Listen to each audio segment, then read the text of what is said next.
Okay, hey everybody, this is Lindsay from Nails for Dummies, and I am going to show you how to do sugar spun nails today. First you want to start off with some base coat. I use OPI Nail Envy, and then I have a base color of A. England Camelot.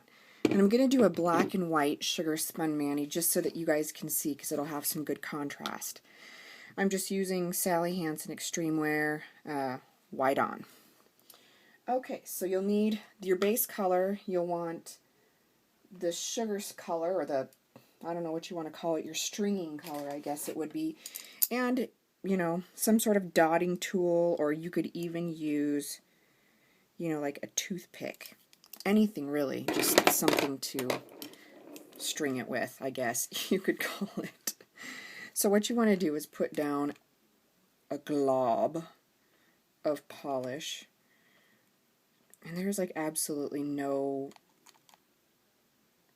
skill needed for this mani, which is why I can do it. Yeah.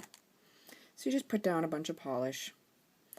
And honestly, the hardest part of this is waiting. So what you do is you just sit there and you kind of, I don't know, stir your polish, mix it, whatever. In this part, some people are not patient enough. I'm not very good at being patient, but whatever. And just remember that while you're doing your nails, if you make a mess, you can clean it up later.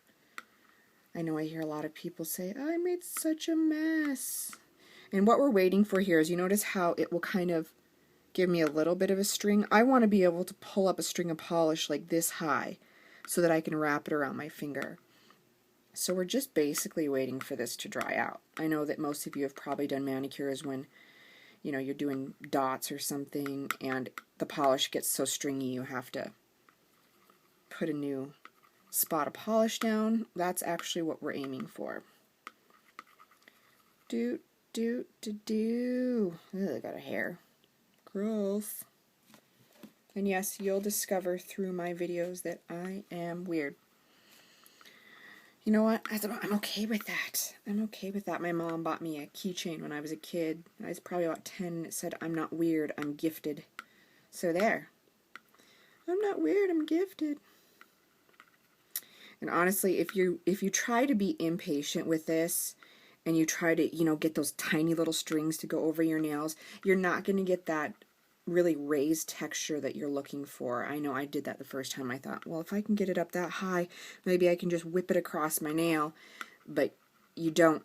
What happens is the polish will settle back down, it'll flatten out on your nail, and it'll basically look like you just put it on with a striper. You'll notice it's getting thicker. See that? Woo! And I wanted to thank everybody who gave me, you know, tips and opinions on making YouTube videos. Kind of what I came to the conclusion of was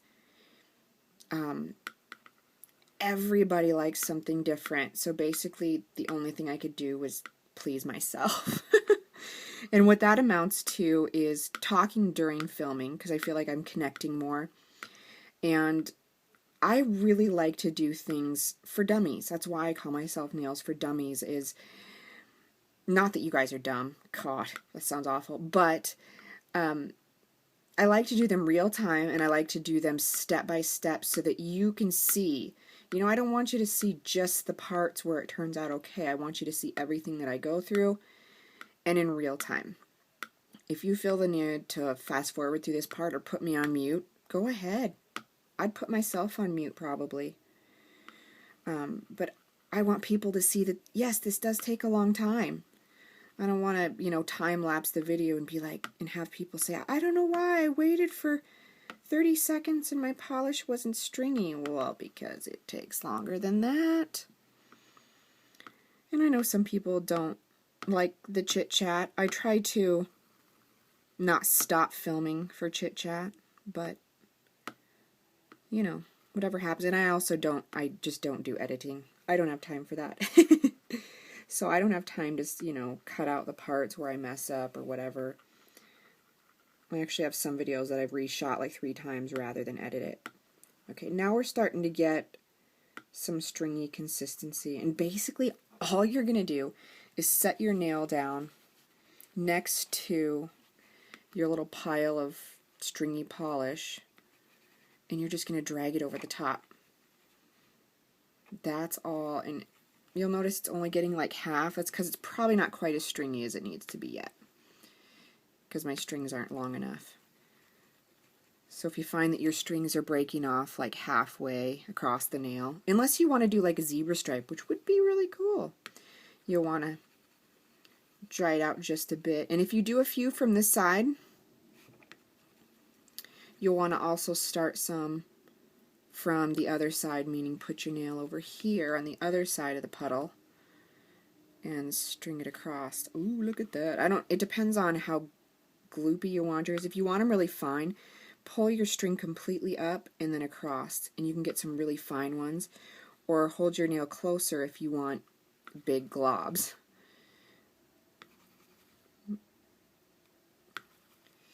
So basically this is just it. And you could do some really cool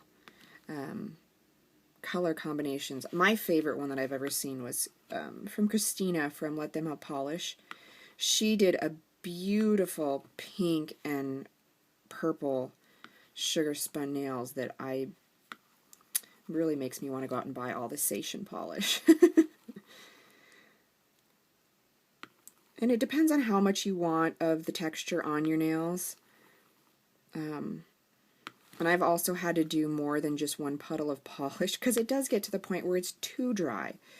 So does it take a while? Yeah, it does. But it's really easy to do, and I think it looks really cool. So, you know, next time you're dotting your nails, if your polish gets all gloopy like this, decide, hey, I'm going to do a sugar spun accent nail. Right? And this, you know, you just have to be patient with it. If you don't think it's the right texture, sit there and mix it for a while longer.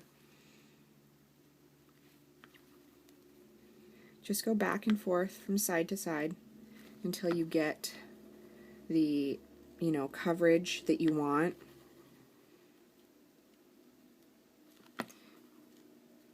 It's just up to you.